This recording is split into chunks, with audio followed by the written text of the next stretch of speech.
धोखे के लिए माया जाल।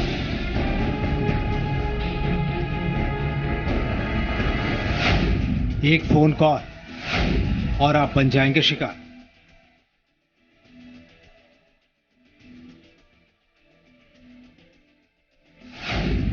जब आपको चलेगा पता, खाते से रुपया हो जाएगा गायब।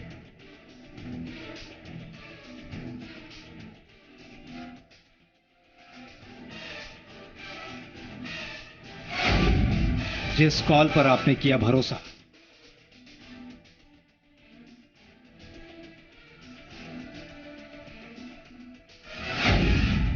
वो साबित होगा आपके लिए काल। नमस्कार, गुनाह की खबरों के साथ हाजिर हूं मैं रितेश मिश्र। जी हां, अगर झूठे कॉल के मायाजाल में फंसे तो फिर हो जाएगा खेल, क्योंकि आपके पैसे पर है साइबर अपराधियों की काली नजर, जहां से बचना है मुश्किल, क्योंकि अपराध की बिसात पर खेली जा रही है हर चाल करीने से। और जब आप ये खेल समझते हैं, तब तक आपकी गाढ़ी कमाई लुट चुकी होती है।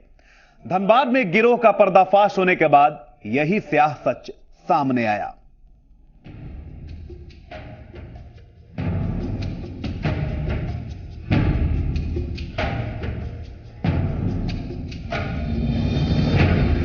एक फोन आता है, फिर धीरे धीरे बातों को आगे बढ़ाया जाता है, आपको भरोसे में लिया जाता है, फिर आपसे बैंक खातों का डिटेल मांगा जाता है, डेबिट कार्ड का पिन मांगा जाता है।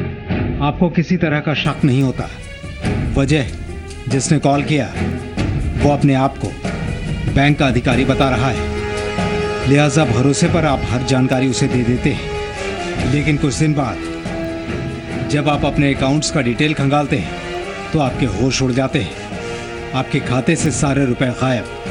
आप हैरान और परेशान हो जाते हैं, आखिर ये हुआ क्या? पैसे गए तो गए कहाँ? दरअसल आप साइबर अपराधियों की ठगी के शिकार हो गए। आपकी दी गई जानकारी पर साइबर अपराधियों ने आपके खाते पर डाका डाल दिया, आप लुट चुके हैं। ऐसे ही हर दिन आए केस से धनबाद पुलिस भी जूझ रही थी। धनबाद पुलिस को सिर्फ झारखंड से ही नहीं, बल्कि देश के कोने कोने के कई राज्यों से ये फोन आ रहा था कि धनबाद के नंबर से उन्हें फोन कॉल के जरिए चूना लगाया गया।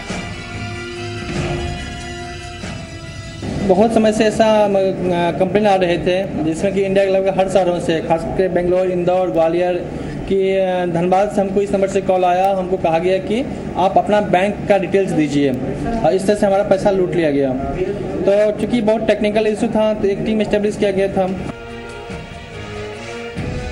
मामला बड़ा था, अपराधी शातिर थे। नई तकनीक के जरिए अपराधी इस काले खेल को अंजाम दे रहे थे। मामला सिर्फ एक राज्य से नहीं, बल्कि कई राज्यों से जुड़ा हुआ था। लिहाजा पुलिस बिछाती है एक जाल। एक टीम गठित कर हर उस सुराग को ढूंढती है जिसके जरिए अपराधियों के गिरबां तक पहुंचा जा सके। आखिरकार कामयाबी हाथ लगती है, और जो सच सामने आता है वो बेहद चौंकाने वाला होता है। 8 हार्डकोर साइबर क्रिमिनल को अरेस्ट किया है, और उनके पास से जो देखे होंगे 13 मोबाइल सीज किया गया, जो कि एंड्रॉयड मोबाइल है, जिसमें कि इंटरनेट फैसिलिटी भी है, कहीं से बैठ के कहीं से ट्रांसफ़र किया जा सकता है। इसके अलावा काफ़ी मात्रा में सिम बरामद हुआ है। पुलिस के हत्थे 8 शातिर अपराधी चढ़ते हैं। पुलिस इनके पास से कई एंड्रॉयड फ़ोन और बैंक अकाउंट्स की डिटेल बरामद करती है। बैंक खाता एक सरकारी बैंक का होता है। इसी के जरिए ठगी के पैसे को ट्रांसफ़र किया जाता है, और फिर यहाँ से पैसे किसी दूसरे के खाते में ट्रांसफ़र कर दिया जाता है। अपराधियों से पूछताछ के बाद वारदात का कनेक्शन धनबाद के साथ साथ साइबर क्राइम के लिए बदनाम जामताड़ा से भी जुड़ा हुआ सामने आता है। इन लोगों ने अपने कन्फेशन में एक्सेप्ट किया है कि ये लोग बहुत प्रोफेशनल तरीके से काम को किया करते थे। अभी तक इन लोगों के असर से बहुत लोगों को चूना लगाया गया है। इन्हीं कन्फेशन पे जब एक अकाउंट का खुला किया गया, मुआयना किया गया, तो उससे ज्ञात हुआ कि पिछले 3-4 महीने में कम से कम 15 से 20 लाख रुपए का ट्रांजैक्शन उसमें हुआ है। और जो राज्य हैं, जो विक्टिम हैं, उनको भी इन्फॉर्म करवाने जा रहे हैं। साथ ही जो झारखंड के और जिले हैं उसको सूचित करने जा रहे हैं कि यदि इन लोगों के स्तर से यदि किसी के यहाँ कुछ हुआ हो चीटिंग तो कृपया करके इसका इंट्रोगेशन किया रिमांड पे लिया जाए, ताकि और जो लोग इसमें इन्वॉल्व हैं उसे पता लगा जा सके और जितने भी पीड़ित लोग हैं उनके साथ न्याय किया जा सके। अब धनबाद पुलिस इस अंतर्राज्यीय साइबर क्राइम गिरोह के दूसरे सदस्यों को गिरफ्तार करने की कोशिश कर रही है। नितेश मिश्र, जी मीडिया, धनबाद। दिल्ली के तिहाड़ जेल से लाए गए आतंकी मोहम्मद सामी और अब्दुल रहमान कटकी को जमशेदपुर कोर्ट में पेश किया गया। कोर्ट ने दोनों को 7 दिनों के लिए जमशेदपुर पुलिस को रिमांड पर सौंप दिया है। अब पुलिस इन दोनों आतंकियों से आतंकी नेटवर्क का पता लगाएगी।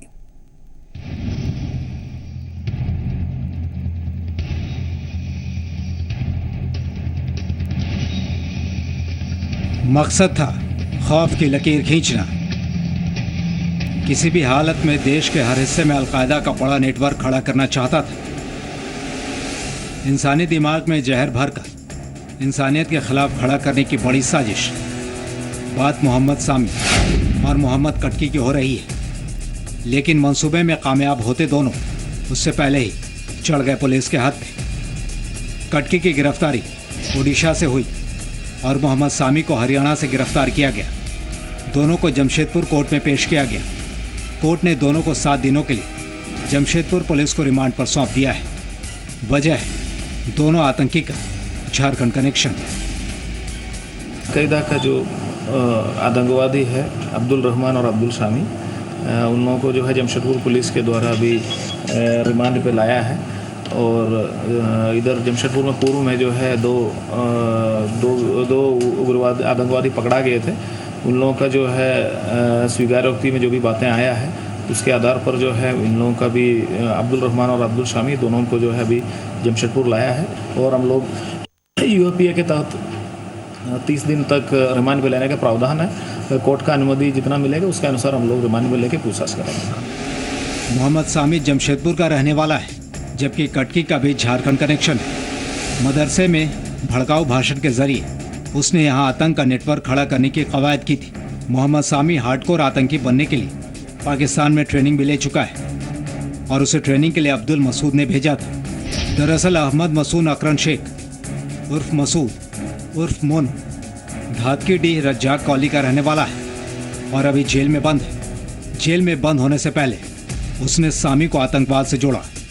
मसूद और सामी की जोड़ी 2003 से ही आतंकवाद का प्रचार और प्रसार कर रहे थे और 2003 में ही मोहम्मद सामी की मुलाकात अब्दुल रहमान कटकी से हुई थी और फिर ये दोनों आतंक का बड़ा नेटवर्क खड़ा करने के लिए जुट गए थे। अब्दुल रहमान कटकी झारखंड में कहां कहां गया था, इसे जी पुरवैया की टीम ने भी दिखाया था।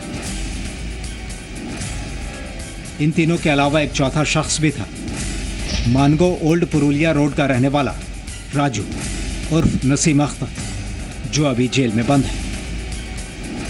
झारखंड में क्या क्या नेटवर्क बना है, इधर का स्लीपर सेल में कौन कौन है, उधर का एक्टिव मेंबर्स कौन कौन है और इधर का कोई लोग यदि बाहर जाकर ट्रेनिंग लिया है कि नहीं लिया। जैसा पाकिस्तान में ट्रेनिंग का बात पहले भी आया है, इधर का लोग जैसा अब्दुल सामी लिया है, अब्दुल सामी के अलावा और कोई झारखंड का आदमी लिया है कि नहीं लिया है, यदि लिया है तो कौन है, उसके बारे में जो है डिटेल जानकारी ये सब हम लोग को प्राप्त करना है।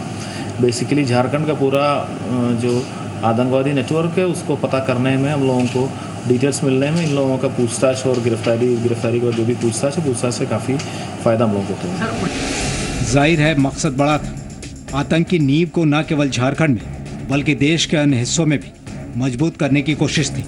अब जमशेदपुर पुलिस मोहम्मद सामी और अब्दुल रहमान कटकी के साथी नसीम अख्तर उर्फ राजू और अब्दुल मसूद से क्रॉस एग्जामिन भी कराएगी ताकि आतंकी नेटवर्क के हर एक जुड़े हुए तार के राज से पर्दा हट सके, क्योंकि मामला देश की सुरक्षा से जुड़ा हुआ है।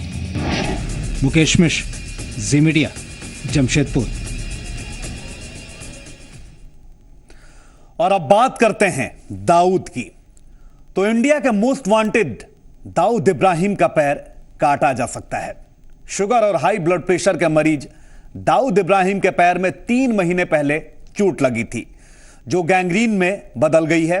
दाऊद को कराची के एक हॉस्पिटल में इलाज के लिए भर्ती कराया गया है। काले कोट, और पठानी सूट में दाऊद की इस नई तस्वीर ने जितनी खलबली मचाई उससे कहीं ज्यादा खलबली मचेगी इस खबर को देखने के बाद। यह खबर है दाऊद के सड़ने की। जी, ये कोई मजाक नहीं, सच है।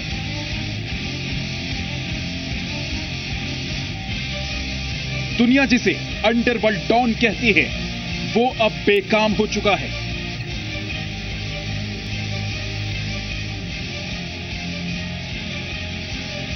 जिस दाऊद से दुनिया डरती है वो अब अपने पैरों पर खड़ा नहीं रह सकता।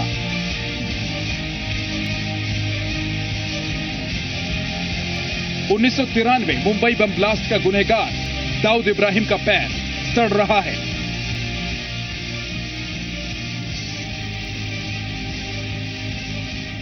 भगौड़ा दाऊद हालात के आगे इतना मजबूर है कि वो अपना पैर भी नहीं बचा सकता।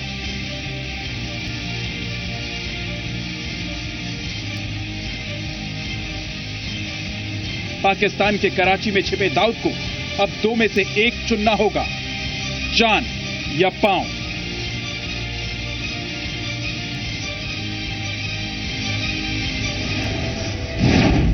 पांव बचाएगा तो जान जाएगी, जान बचाएगा तो पांव जाएगा।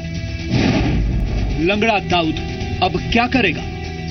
सफेद रंग के पठानी सूट और काले कोट में दिख रहे दाऊद इब्राहिम के पैर सड़ रहे हैं। भारतीय खुफिया एजेंसी के मुताबिक कराची में आईएसआई और पाकिस्तानी सेना की देखरेख में दाऊद का इलाज हो रहा है और हर संभव कोशिश की जा रही है कि किसी तरह दाऊद का पैर बचाया जा सके। दावा किया जा रहा है कि दाऊद का इलाज कराची के लियाकत अस्पताल और सैन्य अस्पताल की संयुक्त देखरेख में चल रहा है। लेकिन दाऊद के पैर बचाने की पाकिस्तानी सेना और पाकिस्तानी खुफिया एजेंसी आईएसआई की कोशिश कामयाब नहीं होने वाली, क्योंकि दाऊद का इलाज कर रहे डॉक्टरों ने कहा है कि दाऊद का पैर सड़ रहा है। हालांकि ये प्रक्रिया शुरुआती चरण में है, लेकिन बहुत जल्द ही ऐसा हो सकता है जब हमारे पास कोई दूसरा विकल्प न बचे सिवाय इसके कि दाऊद का पैर काट दिया जाए।